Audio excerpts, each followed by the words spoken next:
कौसल्या सुप्रजा रामपूर्वा सन्ध्या प्रवर्तते उत्तिष्ठ नरशार्दूल कर्तव्यं दैवमाह्निकम्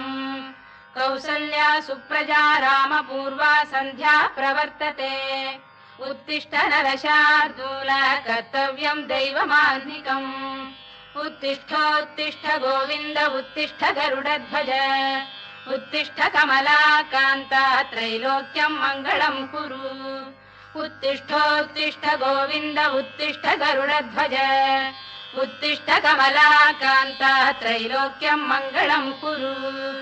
मातः समस्त जगतां मधुकैटभारे वक्षो विहारिणि मनोहर दिव्यमूर्ते श्रीस्वामि निःश्रित जनप्रियदानशीले श्रीवेङ्कटेश दयिते तव सुप्रभातम् मातः समस्त जगतां मधुकैटभारे वक्षो विहारिणि मनोहर दिव्यमूर्ते श्रीस्वामि निःश्रित जनप्रियदानशीले श्रीवेङ्कटेश दयिते तव सुप्रभातम् तव सुप्रभातमरविन्दलोचने भवतु प्रसन्नमुख चन्द्रमण्डले विधिशङ्करेन्द्रवनिताभिरर्चिते वृषशैलनाथ दयिते दयानिधे अत्र्यादि ऋषयः समुपास्य सन्ध्याम् आकाश सिन्धु कमलानि मनोहराणि आदाय पादयुगमर्चयितुम् प्रपन्नाः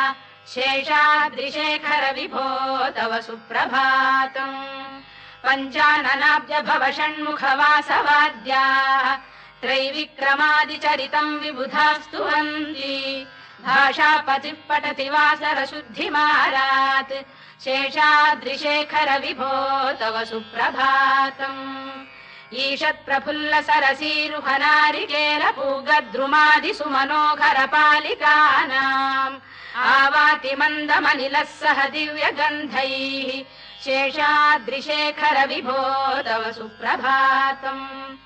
उन्मील्य नेत्रयुगमुत्तम पञ्जरस्थाः पात्रावशिष्ट कदलीफलपायसानि भुक्त्वा सलीलमथकेलिशुकाः पठन्ति शेषाद्रिशेखर विभो तव सुप्रभातम् तन्त्री प्रगर्ष मधुरस्वनया विपञ्च गायत्य